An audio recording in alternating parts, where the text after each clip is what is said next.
The feud between Donald Trump and Elon Musk is intensifying. It is an all-out war. Elon Musk is calling for Donald Trump to be impeached. Elon Musk is saying that Donald Trump is covering up the Epstein files because he is all over them. And Elon Musk said, mark this post for the future. The truth will come out about Donald Trump.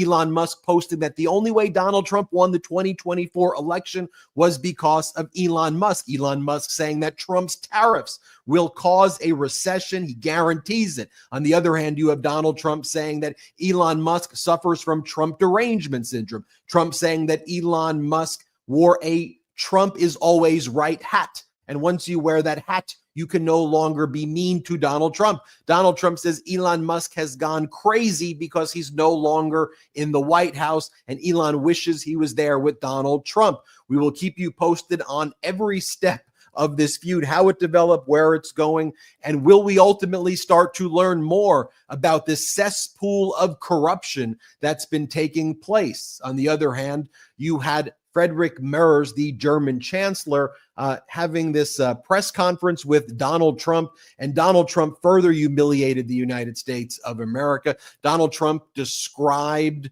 Russia's unlawful invasion of Ukraine as like two little kids who are having a fight with each other and they need to fight it out even more. And Trump told Friedrich Merz, who was there to try to convince Donald Trump to actually support Ukraine, Donald Trump was like, I told Putin, they're like little kids. You probably need to fight more. Just let them fight it out. And this follows Donald Trump making a post on social media saying that he spoke with Vladimir Putin, and Putin said that he was going to have to respond strongly to the attack on Russia by Ukraine, making it seem like Putin is somehow the victim when Putin is out there using Iranian drones every single night, Shahed drones, killing innocent Ukrainians and sending ballistic missiles to attack Ukraine, whereas Ukraine attacked Russia's strategic fleet, destroying 31% of Russia's strategic fleet that's used to kill innocent Ukrainians. But for Donald Trump, it's not just that he both sides it, he basically takes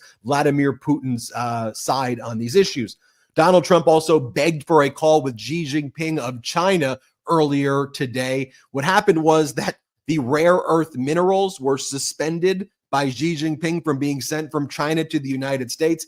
Our supply chain requires rare earth minerals to build lots of things, including important technologies. So Donald Trump basically had to call and beg on rare earth minerals. And then you had this readout from China that Donald Trump requested the call, and Xi Jinping counseled Donald Trump to try to conduct himself in a way that facilitates more stability in the markets. The whole thing is so utterly humiliating. I also don't want to lose track on some major domestic developments. You have Trump ending former President Biden's executive order that directed hospitals to provide emergency abortion care to women who show up at the hospitals and are about to die. Donald Trump basically says that they should die. Donald Trump had another travel ban that he implemented. He said as a result of the Egyptian terrorist attack in Boulder, Colorado, notably Egypt was not on that list. Then I want to talk about Democrats' brilliant cross-exam of Trump cabinet members like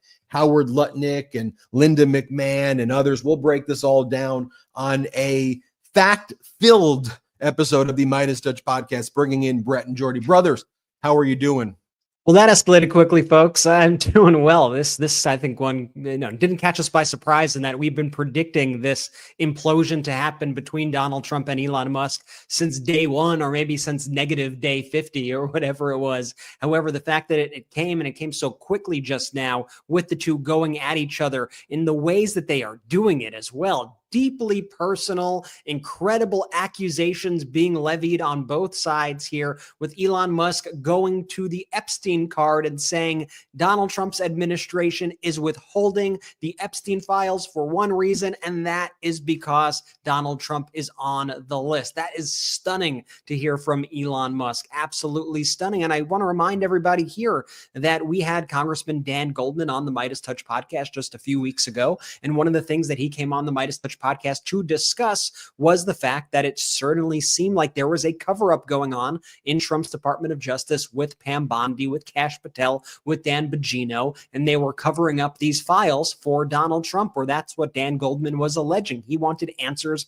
on that very issue. Now we go weeks later. Now Elon Musk, who was in the room, is making those same accusations, or not even accusations. He's making those claims that he knows that for a fact. That's why you got to listen to the MeidasTouch Podcast, folks. You heard it here first weeks ago. Make sure you subscribe on audio and on Apple Podcasts and on Spotify. But I know we've got a whole bunch to get into here today. I'll toss it over to Jordy, catch up with you, Jordy, and then we got to dive in because, oh my God, this is exactly. I'm so excited for today's show. Benji, I'll toss it to you in 1 second. I mean, just Trump, Elon, this implosion that we've been predicting here on the show, to see it unfold, Brett, and to your point, in such a spectacular way, in such a public, deeply personal way too. I mean, we knew that it was coming, and to see it play out the way it's played out today, I got my popcorn ready for tonight's show, folks. Benji, where are we kicking off? I got to say, we needed this. All right, we all deserve this after what we've been through. We deserve this. Yeah, we deserve this. So, I've seen people in the chat say, I don't know who to root for. And my answer is simple. Don't root for anybody. Exactly. You don't root for Trump. You don't root for Musk. You root for the truth coming out and the cesspool of corruption that's been taking place. Elon knows where the bodies are buried. Elon was with Donald Trump during the campaigning. Elon was with Donald Trump at all of these sensitive meetings. Elon was with Donald Trump in the Middle East. And you can tell the White House is really freaked out about this. They canceled all of their interviews on Fox today. You had Stephen Miller abruptly canceling it, and Fox tried to play it off like, oh, this always happens all the time. They're trying to figure out what the hell they're going to do because they know Elon knows where the bodies are buried.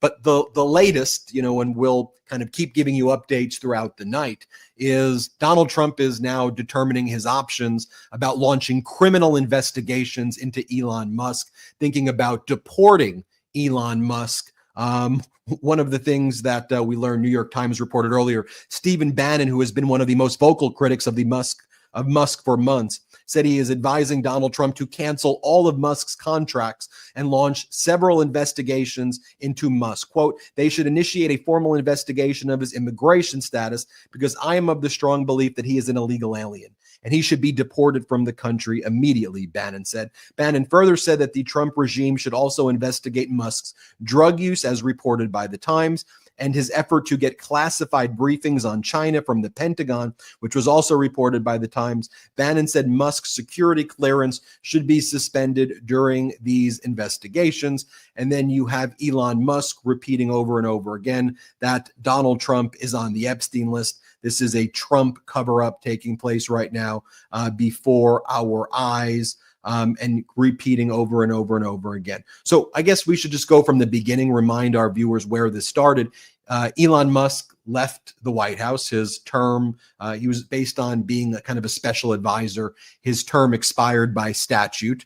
And then Elon Musk, once he left, was very critical of Trump's disastrous budget bill. So Elon came out with this statement.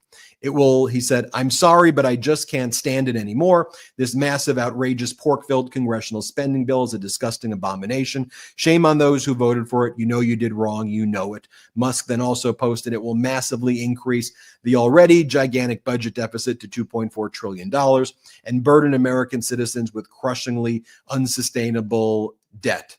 Then Elon Musk posted earlier this morning, without me, Trump would have lost the election, Dems would control the House, and Republicans would be 51-49 in the Senate. Such ingratitude is what he wrote. Elon Musk stopped following Stephen Miller. By the way, Musk employs Stephen Miller's wife.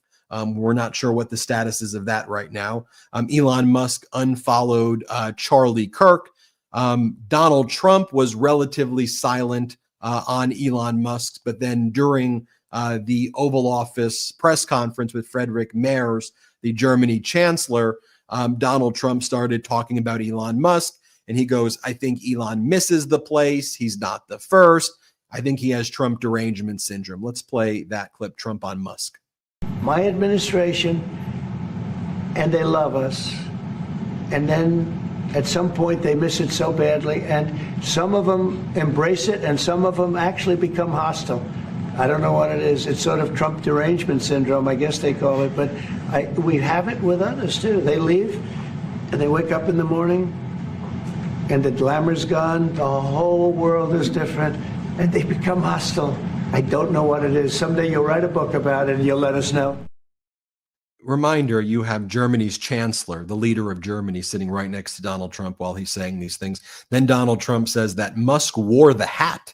He wore a hat that said Trump is always right. Once you wear the hat, you can't criticize me, he says. Here, play this clip. Look, Elon and I had a great relationship.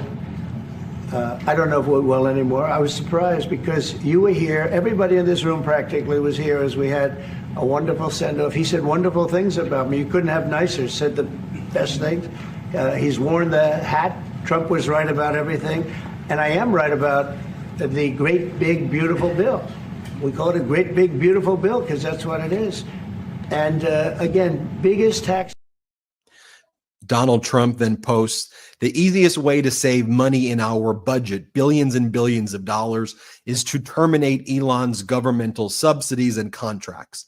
I was always surprised that Biden didn't do it. And that kind of exposes that there were all these conflicts of interest, which we, of course, talked about in Doge to begin with, and that Doge was all a fraud and that Doge was all a scam. So in trying to attack Elon, Donald Trump makes basically a very incriminating admission right there. And then Trump posts, Elon was wearing thin. I asked him to leave. I took away his EV mandate that forced everyone to buy electric cars that nobody else wanted, that he knew for months I was going to do, and he just went crazy. So then Elon Musk responds, time to drop the really big bomb. At real Donald Trump is in the Epstein files. That's the real reason they have not been made public. Have a nice day, DJT. Mark this post for the future. The truth will come out. And then Elon Musk also posts, in light of the president's statement about the cancellation of my government contracts, SpaceX will be decommissioning its Dragon spacecraft immediately, and that provides supplies to the International Space Station. So in other words, he's saying, good luck with NASA, good luck with any space program, Donald. And then Elon Musk says that Donald Trump's tariffs are going to cause us to have a recession the second half of the year. So I think that kind of brings us relatively current to where we are. The Tesla stock plummeted, by almost 20% as a result of this attack. Notably, when I was looking at Donald Trump, is it normal for a stock to be tied to how mad a president gets at an individual? I think in Russia, and I think in places where so you have stocks are supposed to work, folks. Or I always thought it had to do with like profit and EBITDA. And no, revenue it's directly tied to your relationship with the president or perceived relationship. Yeah, it's a chat. I didn't know this. I'm learning. I'm learning about the markets. Look, Donald Trump was getting ratioed on his own social media, like cult follower thing that he has there on what he calls Truth Social. And for the non-online people, that means you're getting more comments, negative for the most part, than you are, likes on your post for the non-online folks out there. And so the Trump supporters were even saying, stop attacking Elon. Elon's right. You need to stop attacking him. Why are you doing this in public? This is embarrassing. And there were thousands, tens of thousands of messages like that. So I found that interesting that was on Truth Social, that he was getting those comments there, because if you saw it on X, it'd be like, okay, yeah, well, Elon controls X. That's his platform. Those could be bots, whatever. But you're seeing it, to your point, Ben, on Donald Trump's website right there, his own followers. Like, those are the real sycophants right there. You have a Truth Social account, you are MAGA. I would think so. Here's the thing: defending Elon. These MAGA followers, they position these two individuals, Donald Trump and Elon Musk, as these two infallible people who could do no wrong. And that, I guess, could work when they're on the same side, pushing the same agenda.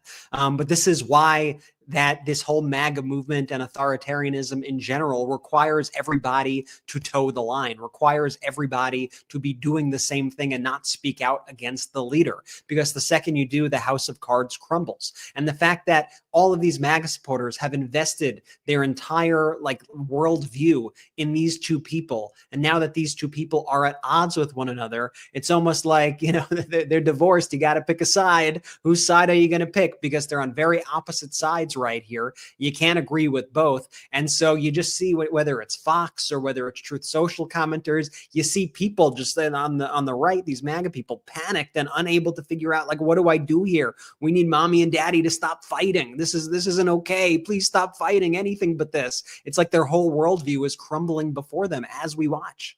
And look, they've already gone from 0 to 100 in under a second, basically, right? Like they're, Trump's like, you don't got the cards. You don't got the cards. By the way, Ukraine had the cards. Donald Trump didn't have the cards. But in the fight, we'll talk more about Ukraine's brilliant military strategy and taking out 30 to 40% of Russia's strategic fleet by sending drones deep into Russia. It was just one of the most masterful war strategies ever. But in terms of the cards, like if you were to say, like, what's the biggest card that Trump has against Elon and Elon has against Trump?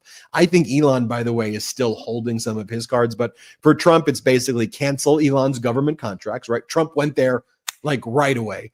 Try to deport Elon and say that he was here illegally and get rid of Elon from the country. They're going right there right away. Say that Elon's a criminal for going after classified information at the Pentagon. They're already right there right away. And then in terms of Elon to Trump, Elon saying you would not have won the election if it wasn't for me. And by the way, I know for a fact that the reason the Epstein files aren't being released is because you are all over them. And then Elon consistently, even as of this recording, right, taunting Donald Trump over and over again with Epstein videos, Epstein images, saying Trump was with Epstein. Trump said that Epstein likes young women and Epstein's a great guy who likes young women. I mean, post after post like this. And it's just interesting too, because, and this is what our editor-in-chief, Ron Filipkowski, said, it seemed kind of weird when you had Kash Patel, who's the current director of the FBI, and Dan Bongino, who's the number 2 at the FBI, deputy FBI director. These were the 2 right-wing podcasters who were out there spreading a ton of Jeffrey Epstein stuff. Like they were the ones, this needs to be released, get it out there. It's interesting that Donald Trump made those 2 people the heads of the FBI. And then in their interview with Fox and Maria Bartiromo, they now say the opposite things that they were saying when they were right-wing podcasters. Like here, Kash Patel and Dan Bongino said, yes, this was from May 18th. They said, yeah, Epstein killed himself. Here, let's play this clip. You said Jeffrey Epstein committed suicide. People don't believe it. Well, I mean, listen, they have a right to their opinion, but as someone who has worked as a public defender, as a prosecutor, who's been in that prison system, who's been in the Metropolitan Detention Center, who's been in segregated housing, a suicide when you see one, and that's what that was. He killed himself. You want me to? I've seen the whole file. He killed himself. I know it's hard work. I've seen the whole file. This was May 28, 2025, when Kash Patel was asked, so why aren't you releasing these files? I mean, you said months ago. Pam Bondi said in February that she was going to release it. Instead, she gave the right-wing MAGA influencers a binder that they were holding up, and they were pretending it was the Epstein files when it was actually Epstein's like Rolodex of phone numbers, which, by the way, Trump's number was on that, and lots of Trump-associated numbers were on that. But this is what Patel said on the Epstein files on May 28, 2025. Let's play it. The other thing on the internet is the Epstein files. What's the answer to that?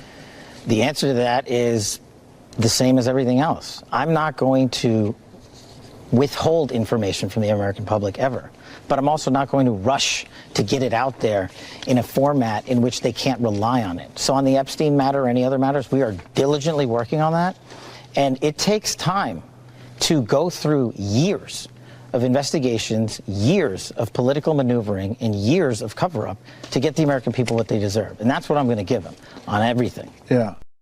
Oh, that's what you're going to do. And by the way, remember the bromance between Musk and Donald Trump when Elon Musk would show up at cabinet meetings and basically be the co-leader of these cabinet meetings wearing 2 hats at once, like cartoonishly weird. He'd wear like 2 Gulf of America hats over dark MAGA hat. Here, play this clip. Great job, Kelly. Thank you very much. Elon, I love the double hat, by the way. He's the only one that can do that. Get away with it. Well, Mr. President, they say I wear a lot of hats. That's true. my hat has a hat. And then you had MAGA Mike in both of his personalities. You have Botox MAGA Mike, and then you have actual MAGA Mike. They would go on the Botox. Yeah, he's got the Botox MAGA Mike is for worse those than on bad audio, Botox. I'm about to show a clip where MAGA Mike's face just looks like it looks like the first generation of AI creations of people. Yeah, it doesn't look perhaps one of Elon's robotic creations. Exactly. So here you have MAGA Mike Johnson back in March when they were kind of passing the first kind of steps to this disastrous budget bill, saying that, look, the reason that we know this budget bill is going to be great, he goes, Elon's a game changer. He's got these algorithms that are so brilliant and they figured it all out. And that's why we're going to make a great budget bill right now because of Elon. Take a look at Botox MAGA Mike. Well, here's what we tried to do. We wanted to pass a resolution that would effectively freeze spending so that the administration can continue its incredible work through DOGE and through the other efforts of the administration to go in and root out the fraud, waste, and abuse that we've been trying to target in Congress for decades. But we haven't been able to get to it because we didn't have the algorithms that Elon has. We didn't have the access to all the data and the funding. And so now the game has changed. So we needed. Well, the game has changed. Comically, hold on. Like comically bad Botox. I have to comment on it. I think I blacked that out of my mind when we first played it. Yeah. For the audio listeners, it's just his lips moving. It's just his lips and his eyeballs moving. It's like a chipmunk holding some nuts for the winter. Gates, RNC bad Botox vibes. Sheesh. Yeah, it's like Nick Jr. Bum, ba, ba, face here. Remember that? Face here. Yeah, of course. Yeah, but I don't know how that ties into the boat. Okay. Bum, Sure. bum, bum. The game has changed. Face You was now an have OG. Elon Musk calling for Donald Trump to be impeached and replaced by JD Vance. He reposts this from Ian Miles Chung, who says Trump should be impeached and JD Vance should replace him. And Elon Musk goes, yes, that's what should go down. So that's where we are right now. I'm sure this is going to escalate even further. What I hope happens, though, out of this is I want to get to the bottom, as I call it, the cesspool of corruption. What was going down in the Middle East? Elon Musk knows.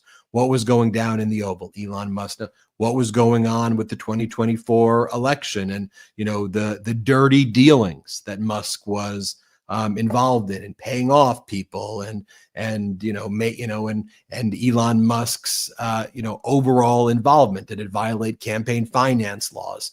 Musk knows all this stuff. So if Trump goes for the deportation criminal investigation mode, which it seems that's where this is heading, Musk is going to respond with the receipts. Brett, Jordy. Yeah, maybe come on the MeidasTouch podcast and just air it all out. I'm sure our listeners and everybody would like to know about everything that's been going on over there. Absolutely. Should I do the Musk interview and say, just tell us? I think you should you just go, Musk. All right, listen, we got our differences. We don't really like you at all. However, just talk and we'll hopefully get some good stuff. I think we will increase the speed by like 4. Yeah. We will cut off the ums and the ahs. We'll make it crisper. I'm not sure this is the best way to court him for this. For editing the footage. Then Donald Trump may sue and say it causes him so much mental and emotional suffering, like his lawsuit against 60 Minutes on CBS. The difference there, though, Ben, is we wouldn't cave like those cowards did. That's sure. right. Just think about how quickly this has all escalated. Last week, like days ago, you had Musk inside the Oval Office with Donald Trump handing him the key to the White House. They changed the locks. the key to the White House, right? And heaping praise on each other. And even as we heard that praise was happening, what were the reports behind the scenes? What were sources telling us? What were people saying? That these two people really hate each other, that they really despise each other, and that this bill was causing the latest rift. And then we saw there was that moment, which I think was the straw that broke the camel's back, which was when Donald Trump decided to toss Elon Musk's handpicked guy for NASA. Once Donald Trump removed Elon Musk's NASA pick, who, by the way, probably would have gotten through with like 70 plus votes per what a lot of members of Congress, in the U.S. Senate are saying. Once he did that, that was it for Musk. He's like, screw this guy. And by the way, I think that was an open attack by Donald Trump Trump on Elon Musk. He knew that this guy had given money to Democrats in the past. That was never a secret at all. He just came up with an excuse to get rid of this guy as a slight to Musk, purposely to basically hit Musk. And then Musk hit back. And now it's just been this back and forth of the biggest narcissists on the planet, each trying to make their case and ramping this thing up by the minute, trying to follow this thing today. It was just like, holy crap. And like the Epstein tweet, when that one came out, I was like, I had to go straight to the account, make sure this is a real tweet that came from Elon Musk's account. I could not believe it. And the fact that he wrote, just wait for the next shoe to drop, watch the space, basically.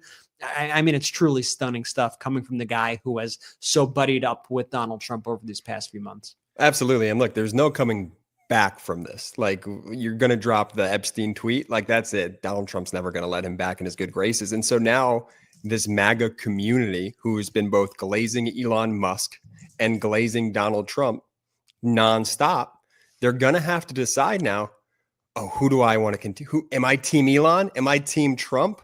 And it's just such a bizarro way to look at the world and America in this country and politics in this country. It's why we never, we don't chase people or politicians, right? We lead with our values here and our beliefs. And that's our guiding principle and North Star, because we can never succumb to, we know what our values here are at the network. But now if you're in this MAGA court, right, now you have to decide, because you put people over the country. You put Donald Trump and Elon Musk over everyone in this country. And now you have to decide, are you going to live with mom or are you going to go live with daddy? It's up to you. Gutfeld, who are you going to go live with, buddy? Who are you going to go live with? Waters, who are you living with? Well, to be clear, that's how they're talking about it on Fox and on the right wing. Mommy or daddy, mommy and daddy are fighting. That's literally what they're saying on Fox. I'll do a whole other take on what Fox is doing, but they're literally saying mommy and daddy are in a fight. And then you have Jesse Waters basically saying, this is what dudes do, man. Like, like you could be best friends and you sleep with each other's girlfriends and then you just bro it out the next day. And people are like, that's literally what Jesse Waters said on his show. I said I wasn't going to play, but just so people know that when I say it, like, that's actually what happened. Let me just show you, and then I'll stop showing Fox clips. This is what Jesse Waters said. Like, dude, just sleep with each other's wives and girlfriends or whatever, and then just fist bump. That's what we do. That's what men do. Just what guys do. Guys do, yo. Here, play. I wonder if this means Harold's friends will start buying Teslas again. Good question. They never stopped. And maybe Trump will torch the one that Musk gave him.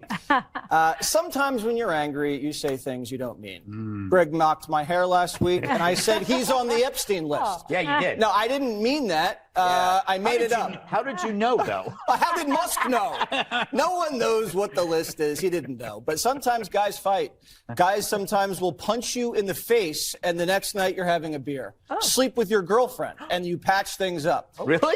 Not your wife, your girlfriend. Who are your friends? Yeah. No one slept with my girlfriend. Let's put it that way. Oh, my word. That's also one of the mechanisms that Fox uses when it comes to their coverage, to kind of make everything not serious, right? Everything's a joke. Everything is what it is. And I think we have Gutfeld after that also. I said I wasn't going to play it, but play the clip. It's too good. Going with this. Well, I think what you're seeing is a battle between the purist and the pragmatist. I don't like it. I want it to stop. I want to tell them, if they're both watching, knock it off. We're done with this. This is an incredible moment for our country. It's awake. It's optimistic. It's on board with the golden age. Don't sabotage it with a self-inflicted feud. Don't let the Dems get back up from the floor where they belong. It's why our country is a laughingstock to the rest of the world. I mean, think about it. You have Friedrich Merz, the new chancellor of Germany, on a very serious visit to go to the Oval Office to deliver an important message on behalf of the European Union and Ukraine after a stunning military successful operation by Ukraine against Russia, with Ukraine having momentum. This is supposed to be a serious conversation about real geopolitical structures and how to combat Russia. And then you have this very serious fight between Trump and basically someone as a co-president. And then you have Fox, which is state regime media, saying, knock it off. And, It's why the world looks at the United States as a weirder version of North Korea right now. Look, Donald Trump can't run Bedminster, right? Like the health inspectors that just went to Bedminster just gave Bedminster a 32 out of 100, like the lowest score. They found 18 separate health violations. Literally the lowest score in the entire county. The lowest score you can get. He can't run Bedminster. And just think about the people who go there and pay millions of dollars for their access, who eat like this disgusting food there and are all grossed out by it. Like he can't run that. He can't run anything. Someone who's bankrupted everything in his life. Like what? Like this guy's never run. He doesn't run things good. And then you see why. I mean, you see the behavior. You see it all falling apart right now. Anyway, that was about 5 minutes before I was supposed to call the ad break 5 minutes ago, but we had to show you that. So let's take a quick ad break. Reminder, we're close to 5 million subscribers. So make sure you subscribe. Tell others about the MeidasTouch YouTube channel. Tell others about the network. Go to MeidasPlus.com. Go to Patreon.com/MeidasTouch. And go to store.MeidasTouch.com for our pro-democracy gear. And add the MeidasTouch podcast on Apple Podcasts and Spotify and leave a 5-star review. Do it now. We got a lot of folks in there. I want to see you all in there. I want to see all of your comments. Brothers, before we go to ad break, I'll leave the audience with this one question. Does Donald Trump keep or get rid of his Tesla? Thoughts, questions, comments, concerns? I don't know. I'll let everybody ponder over this quick ad break. We'll be right back after this. As the weather warms up, I've been rethinking my skincare routine, especially because I used to rely on retinol, but retinol can make your skin more sensitive to the sun, which is not ideal for summer. That's why I've switched to OneSkin's OS1 Face, and I'm seriously impressed. OS1 Face boosts collagen production like retinol without the sun sensitivity, and unlike retinol, which could actually disrupt your skin barrier, OS1 strengthens it, helping your skin become more resilient to the heat, sun, and pollution. Here's what makes it different. OneSkin's patented OS1 peptide is the first ingredient scientifically proven to reverse your skin's biological age by reducing senescent cells, the root cause of skin aging. Instead of irritating your skin, it helps it look, feel, and act younger. Personally, I've been using it on my face, and what I love most is how smooth and healthy my skin feels. It's become a staple in my routine, absolutely essential. OneSkin is the world's first skin longevity company. By focusing on the cellular aspects of aging, OneSkin keeps your skin looking and acting younger for longer. For a limited time, you can try OneSkin with 15% off using code Meidas at oneskin.co. That's 15% off oneskin.co with code Meidas, M-E-I-D-A-S. And after you purchase, they'll ask where you heard about them. Please support our show and tell them we sent you. Give your skin the scientifically proven gentle care it deserves with OneSkin. Let me tell you, if there's a surefire way to wake up feeling fresh after drinks with friends, it's with pre-alcohol. ZBiotics Pre-Alcohol Probiotic Drink is the world's first genetically engineered probiotic. It was invented by PhD scientists to tackle rough mornings after drinking. Now here's how it works. When you drink, alcohol gets converted into a toxic byproduct in the gut. Now it's a buildup of this byproduct, not dehydration, that's to blame for rough days after drinking. Pre-alcohol produces an enzyme to break this byproduct down. Just remember to make pre-alcohol your first drink of the night, drink responsibly, and you'll feel your best tomorrow. Now, every time I've had pre-alcohol before drinks, I notice a difference the next day. Now, even after a night out, I can confidently plan on just waking up and feeling my best the next day without worrying. Look, I won't lie, I was a bit on the fence about pre-alcohol initially, but then while hanging out with some friends at our bar, I gave it a shot, and believe me, it's the real deal. So I first gave pre-alcohol a try when I was at a wedding. I drank it before my first espresso martini, and you wouldn't believe how on top of my game I felt the next morning. Now summer's here, which means more opportunities to celebrate the warm weather. Before that backyard barbecue brew, or your glass of Pinot watching the sunset at a beach, or a cocktail by the campfire, don't forget your ZBiotics pre-alcohol. Drink one before drinking and wake up feeling great and ready to take on the next day and all that summer has to offer. Go to zbiotics.com/Meidas to learn more and get 15% off your first order when you use Meidas at checkout. ZBiotics is backed with 100% money-back guarantee. So if you're unsatisfied for any reason, they'll refund your money, no questions asked. Remember to head to zbiotics.com/Meidas and use the code Meidas at checkout for 15% off. Let's go. Shout out to our pro-democracy sponsors, ZBiotics, OneSkin. Links in description of both YouTube and audio. Use the links, use the codes. If there's an exit survey, let them know we sent you. Brett, your face is... People think you're the youngest brother because you're using OneSkin. Your face, you look so good, big bro. Think this comes naturally? You just think this comes naturally? No, you got to put some work in, you know? There you go. Benji, where to next? Let's talk about that meeting between Germany's Chancellor Friedrich Merz and Donald Trump in the Oval Office. The German Chancellor was there specifically on the heels of Ukraine's successful counterattack against Russia, where Ukraine snuck in all of these kind of cargo trucks that were holding all of these drones. They hired Russian truck drivers who believed they were moving mobile homes kind of pretty close to various Russian military bases. And then remotely, and by the way, Ukraine was working on this for over a year.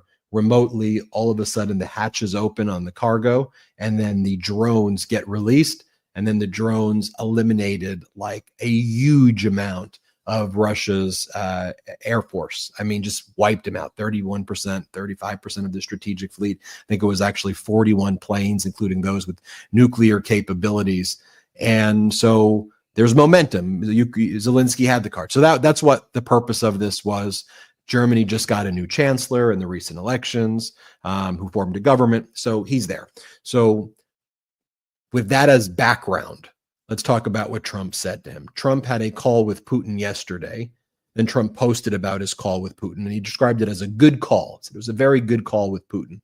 Then when he described what made it a good conversation, he says, it's not a conversation that will lead to immediate peace. Putin did say, and very strongly, that he will have to respond to the recent attacks on the airfields. We also discussed Iran and the fact that time is running out on Iran's decision pertaining to nuclear weapons. I stated to President Putin that Iran cannot have a nuclear weapon. Iran is allied with Putin's Russia. The Shahed drones that are attacking Ukraine are made in Iran, that are killing the innocent Ukrainians. Putin is not going to tell Iran to enter into a nuclear deal. Notice Trump doesn't have any allies the way Obama did to try to deal with Iran. Trump's deal with Iran is way weaker than Obama's that Donald Trump pulled the United States out of during his first term. It has much weaker enforcement mechanisms, and Iran's rejecting Trump's deal because they just view Trump as weak. Why would we do any deal with you? You know, you don't negotiate in good faith. So Iran's turning him down. So Trump runs to Putin on Iran and then also says it was a good phone call because Putin says he's going to keep attacking Ukraine. Why is that a good phone call? You promised there would be peace in 24 hours. That was your campaign promise, which you failed to do. But I guess now a good call means more attacks on Ukraine. The hell are you talking about? But here's how Donald Trump compares the war in Ukraine to children fighting. And this is what he said he told Putin. Here, play this clip. But sometimes you see two young children fighting like crazy. They hate each other and they're fighting in a park. And you try and pull them apart. They don't want to be pulled. Sometimes you're better off letting them fight for a while and then pulling them apart. And I gave that analogy to Putin yesterday. I said, President, maybe you're going to have to keep fighting and suffering a lot because both sides are suffering. The hell is he talking about? It's like kids fighting in a park. That's what he told Putin. And that's what he's saying in front of Germany's Chancellor Friedrich Merz. I mean, it's so embarrassing. I mean, I still rank the biggest embarrassments of those visits. Number one being the Zelensky meeting. Number two being Cyril Ramaphosa, the president of South Africa. This was a close second. Then Don, it's just a weird. Can I just like say the weirdness? Just pause for a second. That this always happens when he brings in a world leader into the Oval Office and then just spirals out of control, even if it has nothing to do with the person who's in the Oval Office, and the conversation should have nothing to do with anything else but the conversations they're having. Somehow he goes on all these tangents and it ends up about Elon Musk, or it ends up with this crazy Putin stuff. Like it's just bizarro land that this happens every time. Like it's an easy, like let's just say you get asked the question about Putin, right? How do you answer this question? I mean, you don't like, there's really only one way to answer the question wrong. like if you're the president? And he answered it the worst way to possibly answer the question. Like, all you have to do is saying, look, a lot of what we say in these communications, we're not going to disclose. We're here having very productive conversations with the Chancellor of Germany. We greatly appreciate his insight and perspective into the realities that are facing a very complex world right now. We're going to have further discussions. And again, we're grateful for this visit. The United States and Germany have had a close bond over the last several decades, and we intend to keep it. Like literally, you just do some version of what I said, and you answer that with every question, right? That's how these things happen in other countries, right? Not this. And this is what Donald Trump says on what Putin told him. This is what Donald Trump says in front of Germany's chancellor. Here, play this clip. There's some additional fighting that's going to go on. You know, he attacked, and they attacked pretty harshly. They went deep into Russia, and he actually told me, I mean, I made it very clear. He said, we have no choice but to attack based on that, and it's probably not going to be pretty. Again, how do you answer that question so pitiful, so weak? Zelensky has agreed to an unconditional ceasefire. He said it over and over again. Russia has not agreed to an unconditional ceasefire. Russia continues to kill innocent Ukrainians every single night. Hundreds of ballistic missiles, tens of thousands of drones, over and over again. Ukraine needs to defend itself. That's the reality. So no, Donald, you don't need to encourage Russia to fight more when Russia was the one who unlawfully invaded. And again, when you see that, it's a step even worse than weakness. It's weakness and idiocracy combined in one. And then again, you have Friedrich Merz, again, being very diplomatic, as you would normally be in something like this. And Friedrich Merz is talking about how tomorrow, how on June 6th is the anniversary of D-Day. And the connection Friedrich Merz is trying to say is that we need to stop Putin, who's ravaged the world and Russia the way Hitler did that to Germany. And Donald Trump hears Friedrich Merz saying that, and he goes, that was not a very good day for you, D-Day. It was not a good day for you. Just how offensive can you be? Here, play this clip. June 6th, tomorrow, this is D-Day anniversary, when the Americans once ended a war in Europe. And I think this is in your hand in specific, in ours. That was not a pleasant day for you? No, that was not a pleasant. This was not a great in day. the long run, Mr. President, this was the liberation of my country from Nazi dictatorship. That's true. So, that's true. And we know what we owe you. But this is the reason why I'm saying that America is again in a very strong position to do something on this war and ending this war. So let's talk about what we can do jointly, and we are ready to do what we can. And you know that we gave support to Ukraine, and that we are looking for more pressure on Russia. The European Union did, and we should talk about that. We will. Brett and Jordy. How do you entertain this? I can't even call him a person, but Donald Trump. His brain is like, his brain is mush. Like, he's slouched over, he's looking down, his like hands are being all erratic, and we're like, y'all are just okay with this maniac just sitting, not you guys, not the Midas Mighty, not everyone listening here, but like to the reporters out there that want to go and talk about, president's competencies. How about you look just straight ahead and see that a guy that is clearly very unwell, and I'm not giving him an out, but I'm just trying to hold him account. This guy has the nuclear codes, and his brain is mush, Brett. I will say it was very peculiar that he basically went away to golf over the weekend, was then not seen until like yesterday, basically. And it just went radio silent, very atypical for him. And when he first resurfaced, it wasn't in a live in front of the press setting like it normally is. It was a pre-recorded, like him signing a new travel ban, and his eyes looked puffy and he looked horrible. Like it's just very atypical is all I'm going to say. Not to get too conspiratorial about why he was maybe just out of the public eye mysteriously for like 3 or 4 days. Just very odd in the Trump world, I will say. I do want to highlight the fact that we currently have reporters on the ground in Ukraine doing some incredible work. And so I want to give a shout out, to Ken Harbaugh. Ken Harbaugh, who's here with the Midas Touch Network. I know many of you have seen the Ken Harbaugh Show, which airs here most nights of the week, and follow that podcast, and have followed his YouTube channel, Valor Media Network. Just fantastic job. And he's in Ukraine right now with the Ukrainian military. I'm not going to give away his exact, the exact places that he is, but I can tell you that this footage that he just sent me is from the aftermath of a drone attack on Odessa. And I just think the footage that he's getting is really breathtaking. And when you see the scale of these drone attacks and what it actually looks like from somebody on the ground, I think people aren't seeing it enough. I think, in my opinion, like the realities of the horrors of what's going on. So I want to share with you this clip from Ken Harbaugh, and thank Ken and thank Valor Media and everybody over there, all the brave journalists who are on the ground there, and all the Ukrainians, and send them, our love and our support and our strength here at the MeidasTouch Network. But take a look at this exclusive clip from the MeidasTouch Network. It's Ken Harbaugh with the MeidasTouch and Valor Media Networks here in a suburban neighborhood in Odessa, Ukraine. Nothing of military significance anywhere around here. Families already recovering from a Shahed strike last night. Putin is on a rampage after Zelensky humiliated him and his military in that massive Ukrainian drone strike, taking out strategic targets deep inside Russia. Putin's response, attacking civilians.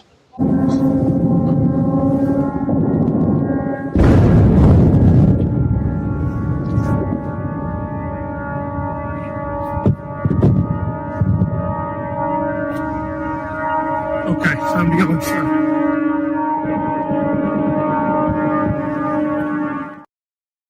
Yeah, that's every night. And there's some other footage that we really can't even show and disclose because of operational security of the potential ways in which the threats are being or attempting to be neutralized. And I'll just leave it. Yeah, there's basically a strict approval process in terms of what we can and what we can't post because of the seriousness, the sensitivities of the natures of things on the ground. But I also want to let everybody out there know, we're this independent network over here. We're doing this coverage. It's all thanks to you.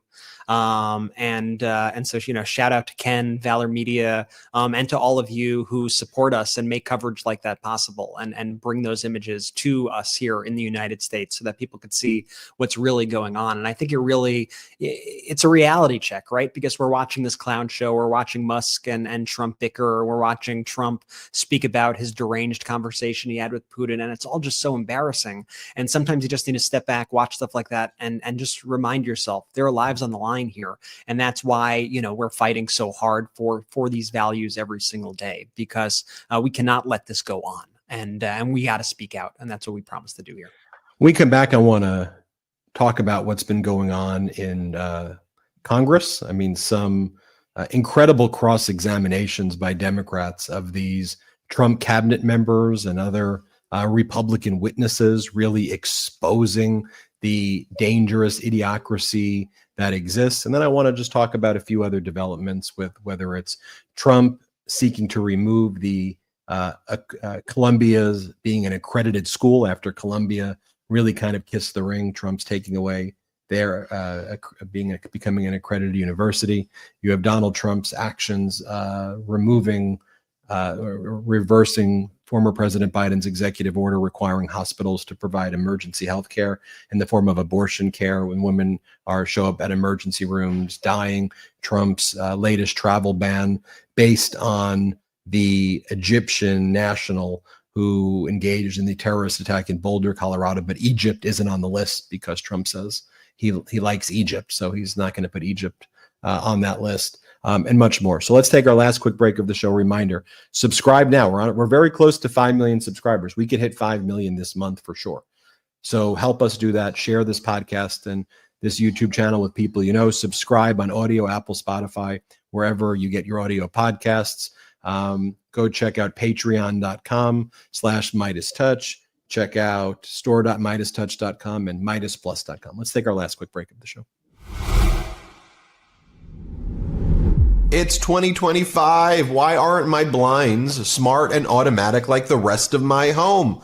Are your blinds still from 2025? Look, there's a better way to buy blind shades, shutters, and drapery. It's called 3-Day Blinds. They are the leading manufacturer of high-quality custom window treatment in the United States. And right now, if you go to 3dayblinds.com/Meidas, they're running a buy one, get one 50% off deal. Look, we can shop for almost anything at home, so why not shop for blinds at home too? 3-Day Blinds has local professionally trained design consultants who have an average of 10 years plus experience. They provide expert guidance on the right blinds for you in the comfort of your home.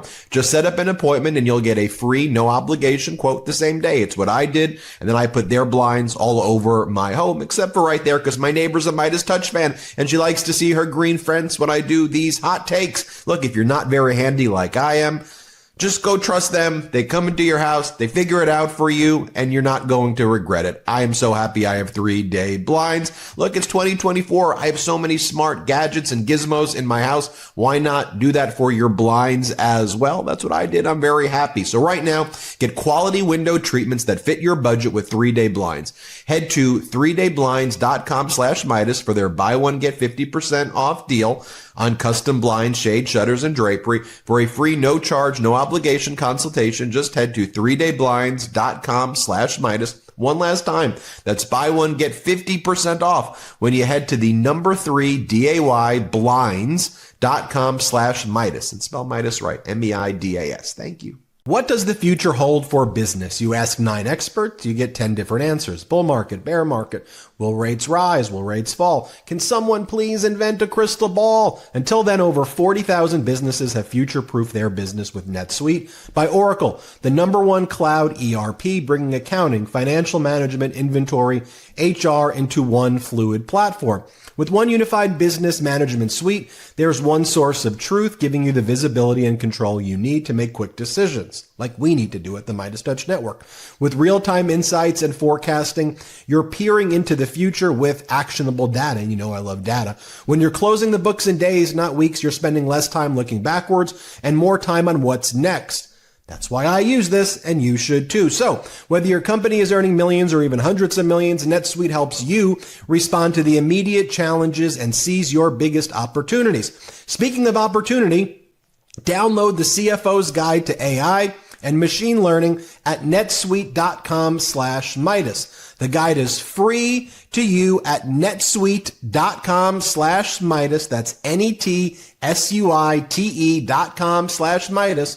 One more time, go to netsuite.com/Meidas. Thanks, NetSuite. My dogs, Taquito and Chiquito, are the happiest dogs ever. You know why? Because I give them Sundays for Dogs, which is, let's face it, the best dog food ever. What I love about Sundays for Dogs is that, like, unlike other fresh dog food, Sundays does not require refrigeration or preparation because of their air drying process. You just pour it and serve it, and you can cancel or pause your subscription with Sundays for Dogs at any time with their 14-day money-back guarantee. It's fresh dog food. It's made from a short list of human-grade ingredients, which I love and I know my doggies love. It was co-founded by Dr. Tori Waxman, a practicing veterinarian who tests and formulates every version of each recipe. And Sundays contains 100% all-natural meat and superfoods and 0% synthetic nutrients or artificial ingredients.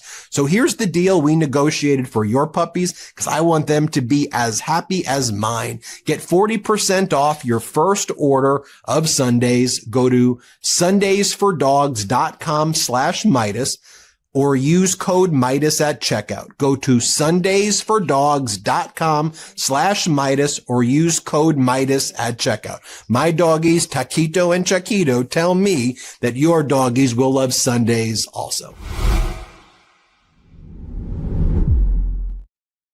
Let's go. Links in description of YouTube and audio. Use the links, use the codes. If there's an exit survey, let them know we sent you.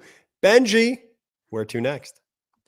You know, one of the posts about an hour ago, you had the foreign minister of Poland, who Musk attacked a few months ago, reposted Elon Musk attacking him. It was Poland's foreign minister, Sikorski, who's a big defender of democracy, big defender of Ukraine.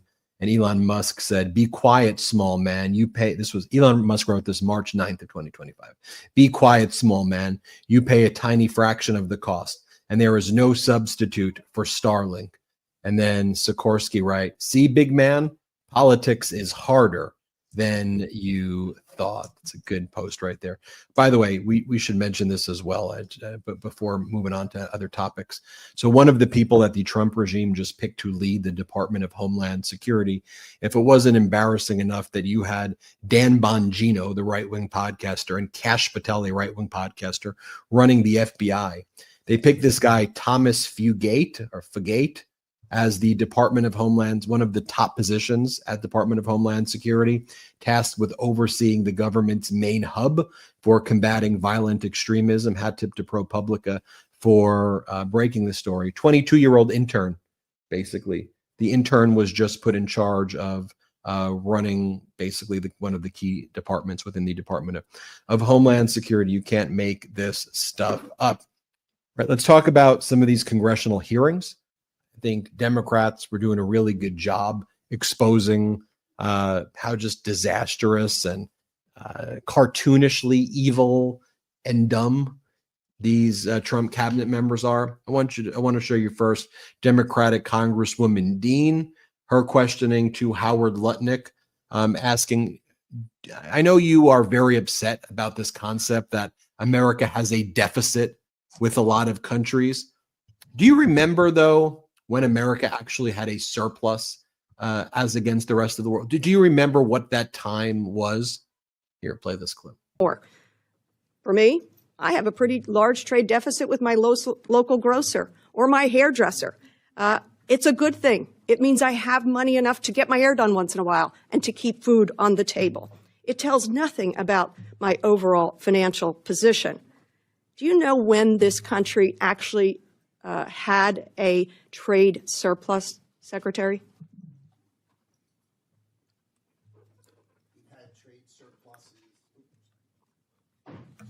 The president likes to speak about before. No, historically. When did we have a trade surplus? I'm not talking about the president. Historically. I think early, about 100 years ago. It was the Great Depression. It was a sign of what was going on. It was during the Great Depression.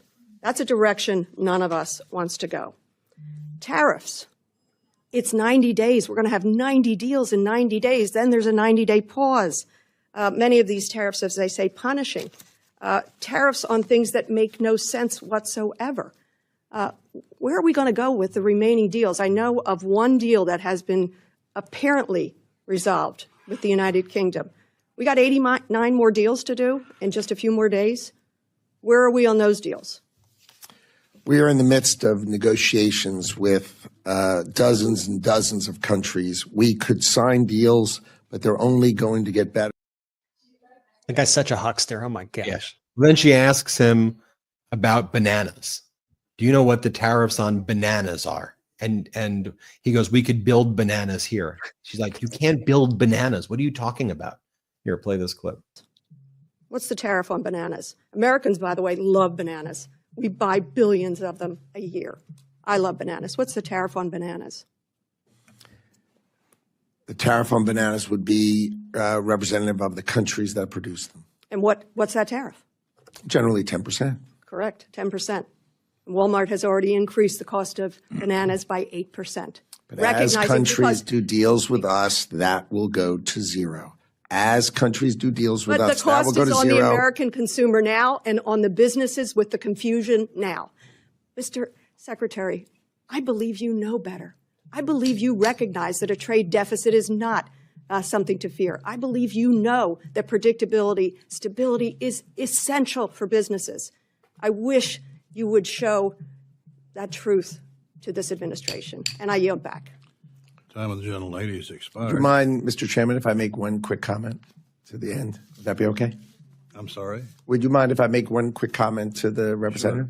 Sure. Please. There's no uncertainty if you build in America and you produce your product in America, there will be no tariff. We can't produce the concept bananas in of America. Building in America and paying no tariff is very, very clear. We cannot Fighting build for imports bananas in is not the America. Time of the gentlelady has expired. Mr. Well, he walked right into that one too. He asked for extra time to embarrass himself. Well, but then I thought the most revealing was when he was in front of the Senate. It was actually a question that was asked by a MAGA Republican senator named John Kennedy, who's no affiliation with the Kennedy family. This is the MAGA Republican senator from Louisiana who changed his voice, like when he became a Republican after being a Democrat many, many decades ago. Like if you go back and watch his original voice, it was never like this. But anyway, he made up this whole new persona.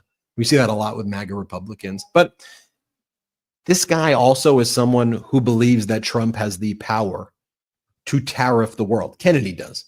So what Kennedy was trying to give softball questions to the Commerce Secretary, Howard Lutnick, about and trying to understand. So what we're negotiating, we're using tariffs as a negotiating posture, right? And if just say a country like Vietnam removes every possible barrier to trade, everyone, and they go, you win, you're the greatest, we'll make sure 0%, we'll put no trade restrictions. So he goes, so then you declare a victory, right? And then Howard Lutnick is like, no. And then they keep having this conversation. And I want you to pay attention to it. Then Howard Lutnick starts, they basically go into, well, then what if like Vietnam agrees to like buy all of these things from the United States, which it's a poor country, so it can't do. But then Lutnick's like, now you're talking. It's really good, Lutnick. I want you to think that this is the guy who's in all of these negotiations this is the guy negotiating with the European Union and Canada and China and all of the, and all of these other places, and throughout the world. And this is his view of a deal, that even if a country says we're going to remove every type of tariff against the United States that could possibly exist, you win. The U.S. would not view that as a win and would not reduce the tariffs against the country. Here, watch this. If Vietnam, for example, came to you tomorrow and said, okay, Mr. Secretary, you win. We're going to remove all tariffs and all trade barriers. Would the United States please do the same? Would you accept that deal? Absolutely not. Okay. Absolutely not. That would be the silliest thing we could do. Why is that?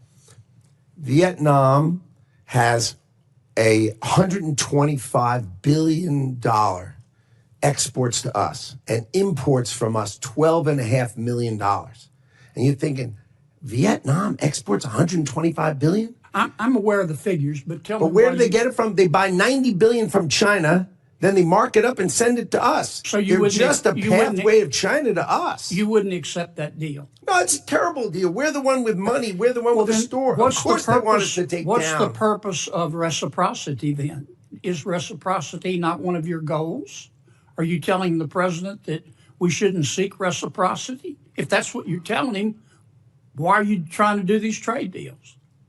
What do we want? We want to encourage Vietnam to produce products they're great at producing. But I want to get back to reciprocity. You just said you don't believe in it. You don't accept reciprocity as a goal. What are you negotiating in these trade deals? Why would we open our bank account and their bank account? Why are you negotiating trade deals? You're trying to get other countries to lower their tariffs and trade barriers in return for us lowering ours. That's true for the things that they'll take from us. That's called reciprocity. Of course. So are you or are you not seeking reciprocity in these trade deals? We are absolutely seeking reciprocity with respect to things that can be reciprocal. But you just said, but when they're importing from China and sending it to us, you just said that if a country came to you and offered you the ultimate reciprocity, no tariffs, no trade barriers, in return for us doing the same, you would reject that. Of course, because they buy from China and send it to us. Don't you agree with me? Suppose they said we won't buy from China. Now we're talking. If it was Vietnam, would you accept that deal? We would consider it. For what things? For what products? Would you want to change? Well, there are certain products we want to reshore. We don't want other people making them. We want to make Pharmaceuticals here. We need to protect ourselves. So how do you do a deal with that guy when he's basically saying that the only deal he will accept, apparently, is if he literally destroys another country's economy, is the only type of deal that he's even open to? And they have these weird views about a trade deficit when you have a poor country or a poorer country like Vietnam. And a smaller entire country. GDP is $476 billion, which, by the way, though, is larger than Qatar. Just to be clear, when Donald Trump's like, Qatar's the largest, Qatar's entire GDP is 200 billion. And Vietnam is a poor country. Their entire GDP is 476 billion. How are they going to be buying more things from the United States than the United States buying the cheap things that are being made in Vietnam? It's the strangest warped view. And they view that disparity, the deficit, as a tariff, which it just is. It's the wildest thinking. And they view it as a national emergency. And that's the entire basis for Donald Trump blowing up the global economy. It makes no sense. It's also antithetical to anyone who ever claims that they're into free markets, because they're trying to disrupt the free markets. We're going to have a surplus with some folks. We're going to have a deficit from some folks. Neither is not inherently good nor bad. It's just, it is what it is, right? And to try to, I don't know, bully Vietnam to buy more of our crap, like, it's not how markets work. I'm sorry. Like, to Ben's point, it's a poorer country. It's a smaller country. They're not just going to be able to get people to buy American products. Like, it's just not how it works. I was in Vietnam. I went there for my honeymoon a few years back. You know, everything is so cheap in Vietnam. You could get like a really nice dinner with alcohol for like $5 in Vietnam. You think they're going to be importing American products that they can't afford? It's just like everything's just insane about it on its face. And then to base this entire trade war disrupting the entire global economy on this just false premise is so absurd. And then to have just no end game. You could see why anytime we hear behind the scenes about what any of these countries, I could name specifically, but I'll be going through all of them, what any of these countries are saying about their dealings with the United States, they all have some version of, yeah, we don't even know what they want. It's erratic. They don't make any sense. It's incomprehensible. And when you see Lutnick there, you see why. Because even in what should be the point of the negotiation, I guess, to get all trade barriers and tariffs down to zero, that's unacceptable because you're still going to have a trade deficit. And the whole thing just doesn't make any sense. They're dealing with morons who don't actually have a goal in mind, who don't even necessarily know what they want. And so when there's no clear delineation of what the goal is, there's no way to actually get to the end of a deal. The whole thing is crazy. Every time I hear Lutnick speak, I actually get dumber in real time. Like, he's such a huckster. He talks in circles. He makes no sense when he speaks. It's not a rational thinking. He comes off calm or whatnot, but he's not, like, none of this makes any sense. Like, my head hurts watching him talk. And you could see there, Kennedy was like, what are you saying, buddy? Yeah, a few other pieces of news I want to bring up, just that I think is important. And, you know, I see sometimes people say, don't get distracted by this. We still need to focus on the budget bill and that it's cutting Medicaid and Affordable Care Act health coverage from tens of millions of people. We could walk and chew gum at the same time. We're not going to be distracted. We're going to talk about the budget bill over and over again. We're going to talk about Donald Trump's attack on women's reproductive rights. We're going to talk about Donald Trump attacking the Supplemental Nutrition Assistance Program. We're going to food stamps. We're going to talk about Donald Trump making millions of more people unhoused by attacking rental assistance. We're going to talk about Donald Trump disappearing human beings in the United States. We'll highlight stories like what happened in Milford, Massachusetts, where the Trump regime detained an 18-year-old named Marcelo Gomes, who was attending high school, was one day away from graduation, was a star volleyball player at the school, and was going to be playing in the band for graduation. And he was disappeared. He's in a detention center right now. There was a walkout there, that the Trump regime has to meet its 3,000 a day deportation quota. So they're standing outside courtrooms, raiding construction sites and restaurants, and going after, removing asylum status and temporary protected status of people who are paying taxes and contributing to the country. We're not going to stop reporting on all of those things. We're going to report, for example, as I said earlier, Columbia University Their ability to be accredited was just removed by the Trump regime after they kissed the ring and bowed down. They did the opposite of Harvard, and they still ultimately got attacked. Electricity prices are surging. 75% of companies have already raised prices in response to tariffs. We're seeing a lot of people who are still working in government worried that the Labor Department is not does not have accurate data anymore, that even the inflation numbers are inaccurate, and that a lot of the data is just can't be relied upon anymore. We're not going to stop reporting on Trump gutting FEMA and what that means in hurricane season, or how the new head of FEMA, who's never worked in disaster or emergency management in any capacity before, said that he didn't know that there was a hurricane season, and then said, oh, obviously it was a joke. So you joke as the head of FEMA about not knowing what hurricane season is, which can cause tens of thousands of people to lose their lives. And look, we're going to report on the fact that Trump begged for a phone call with Xi Jinping earlier in the morning. China they put out a statement right away. Trump asked for it. The United States isn't denying that. What happened was the United States was running out of a supply of rare earth minerals that we needed from China. So Trump had to call Xi Jinping and basically beg for it. And then, the way Xi Jinping's statement after Trump called, it looked like the way a United States would respond after, like, China would call after another world leader would ask for a call. So Xi Jinping says, U.S. should cancel all negative measures taken against China. The two sides should reduce misunderstanding. Trump is welcome to visit China again, as though it's like Trump asked for permission to visit. Xi Jinping says U.S. should handle the Taiwan issue carefully. That was the statement from them, like a statement of strength against Trump's deranged and unhinged posts there. So we're not distracted. We're going to cover all of those things, and we're going to cover what's going on with Musk and Trump, and we're going to give you all the updates. So we're on our way to 5 million subscribers. Everybody, please make sure you subscribe to our YouTube channel. Subscribe on audio, wherever audio podcasts. If you're not an audio listener, just still subscribe to the audio. Leave a 5-star review. We got all those Rogan listeners who try to give us 1-star reviews to try to nuke our reviews. So give it a 5-star review. Go to patreon.com/MeidasTouch. Next week, we'll be holding our Zoom meeting. It was going to be this week, but as many of you know, I've been having some back problems lately, and I've been seeing doctors for it. So I'm not going to do it this week. We'll try to do it next week. MeidasPlus.com is our Substack. Check it out.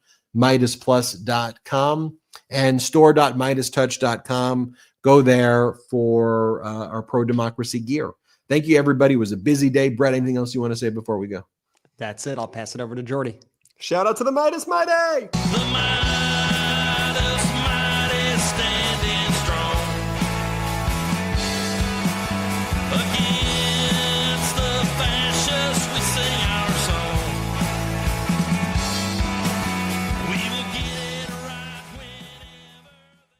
Can't get enough Meidas? Check out the Meidas Plus Substack for ad-free articles, reports, podcasts, daily recaps from Ron Filipkowski, and more. Sign up for free now at MeidasPlus.com.